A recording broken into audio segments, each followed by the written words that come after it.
Again, pray for the majority and abangan. And sana po yung mga witnesses, lakasan nyo po loob nyo rin. No? Sama-sama po. Basta ang kailangan lang, hindi pwede mag-witness yung magsisinungaling. Magsabi lang po parati ng totoo. Is the corruption issues katulad ng flood control. So we finished a caucus over lunch and we agreed, subject to some minor discussion pa among our chairpersons and the paperwork, that a subcommittee will be formed sa flood control and Senator Marcoleta will issue the notices on Monday para ituloy na sa Thursday yung flood control scam hearings.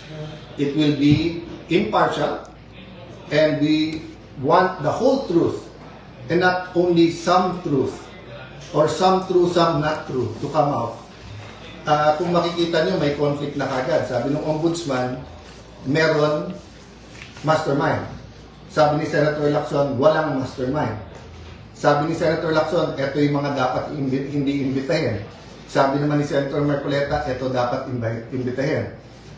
So I'm inviting the whole public, bantayan nyo Senado, in the same manner that we are on trial when we have the impeachment.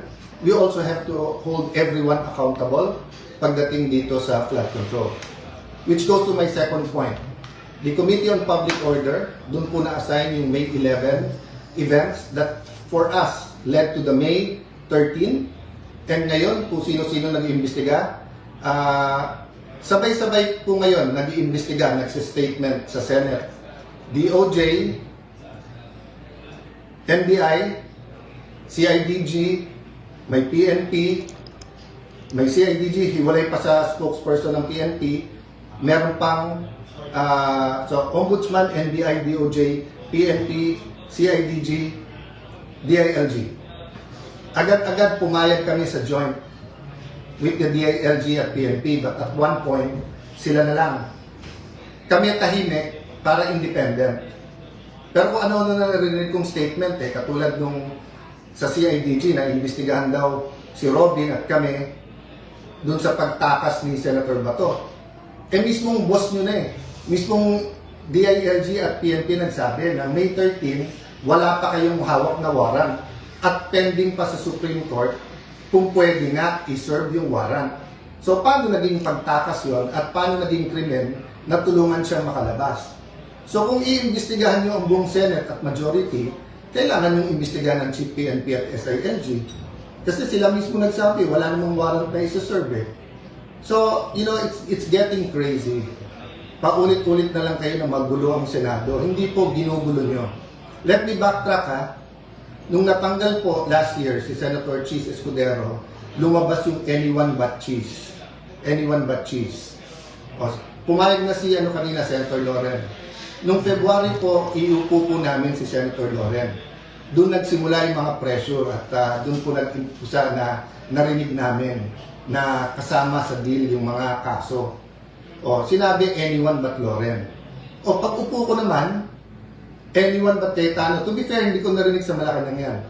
Narinig ko sa mga kasama natin sa 11. And so far, since May 11 to now, what have we done but try to talk about the bigger picture? To talk about crisis, to talk about values, to talk about God in government, to talk about unity. Bakit kayo takot na yung majority na to ay gawin namin ang aming trabaho? Wala naman kami tinatarget Hindi katulad nung inyong dating majority na talagang tinarget ang Senado para pababain yung rating. Again po wala dapat pagtakpan. Wala dapat po from the President, the Vice President, Senators, managot ang dapat managot. Kaya mag-repent na yung mga dapat mag-repent. Pero sobra po naman ata na lahat na ng sisi binibintang sa ilang tao o ilang partido lang. Bakit po ba? Yung taas ba ng presyo ngayon, pagtaas ng gasolina, yung kawalan ng trabaho, handling ng mga cases ng OFW, yung flood control, yan po ay sisisihin nyo sa opposition, yan po ay sisisihin nyo sa majority ngayon. So anyway, that's your privilege. Let's have the hearings, then let people judge. And yun ang advice ko sa 11. Maghanda na rin, mag-attend kayo. So rather than spewing out venom, calling us names. You know, yung basura kasi yung tinatapon nyo, babalik din sa inyo, di ba? So kita nyo, yung mga tinawag nyo na names before is now all over the internet. Rather than debating, the Tuesday night should not have ended that way. There's no need for the walkout. It would have taken us hours, baka nga Monday o Tuesday pa matapos ang debate sa daming gusto magsalita. Ang problema, you refuse to listen to us. So, let me talk about many more things. No? What are the important numbers? Why we have to think about our democracy? Why good governance is important? I'll talk about that sa weekend. No? But importante, tonight, matulog kayo na nalalaman, meron kayong gobyerno na hindi sunod-sunuran lang. Meron kayong Senado na lalaban. Meron kayong Senado na hahanapin ang katotohanan. May mga senador sa majority na handang makulong, ilaban lang yung kanilang prinsipyo na independent ang Senate. Tuloy-tuloy po ang intriga, kaya tuloy-tuloy din po ang pagmi-meeting namin. But our country is worth it. So if you ask me what can you do for us, pray for us. No? Pray that we stick together, that this majority will be given a chance. But pray then, di ba, na walang cover up kahit sino man. Di tayo pwedeng parang fraternity sa college na pag may rumble na, wala na akong pakialam kung sino tama at mali, basta kampihan na lang yung brag natin kasi rumble na. Hindi po. If we love God, if we love our country, if we love the Senate, hindi pwedeng blind ang ating pagsuporta sa kahit anong grupo. No? So say a prayer, and habang may oras pa, yung gumagamit ng reins of power, no, for their own purposes. You know, this kind of miscalculation, sabihin nyo, may makukulong, may makakasuhan, we can make your life a living hell. You know, again and again in history, tignan nyo how it ends, di ba? So dapat po, you know, we work towards having the righteous rule. Let me end on a positive note. We're willing to work with the 11. Sila lang naman nagsasabi na this will not work unless tanggalin nyo si Cayetano. Kung ako lang problema, no problem. Ang problema, pangatlo na ako eh. Anyone but Escudero, anyone but Legarda, ngayon anyone but Cayetano. So sinong susunod? Basta't hindi sunod-sunuran sa inyo at sa agenda nyo, dinideny nila may agenda na palitan ng konstitusyon. But the reality is, in 2023, di ba, muntik na matuloy, it was it 23 and 22, 24, di ba, itutuloy na talaga yung PI eh. Di ba, so hindi mamatay-matay yung mga issue na to because meron po talaga. So yung corruption, we can change as a nation. But we have to expose and we have to punish the right people. Alright, mag-reaction ulit tayo dito mga kababayan no, sa bagong statement ni Senate President Alan Peter Cayetano patungkol dito sa flood control investigation mga kababayan na kung saan ay bubuksan nila muli no, ngayong June 4, 2026 kung hindi ako nagkakamali, araw na Huwebes po yan ata mga kababayan. At mayroon pong balak no, or plano itong si Senate President Alan Peter Cayetano na magbuo ng isang Blue Ribbon Subcommittee na kung saan ay ito ang nakatuka no, or tumutok or tutukan dito yung flood control corruption issue mga kabayan. At ang maghawak nito ay walang iba kundi si Senator Rodante Marcoleta no, na dating chairman ng Blue Ribbon noong panahon ni Senate President Chis Escudero mga kabayan. At dito sa balak ni Senate President Cayetano yung magbuo ng isang subcommittee ay question ni Senator Tito Soto mga kababayan no. Sabi ni Senator Soto ay illegal daw po yun mga kababayan no, or hindi daw legal yung balak ni Senate President Alan Peter Cayetano na magbuo ng isang subcommittee kung hindi ito dadaan sa plenaryo mga kababayan.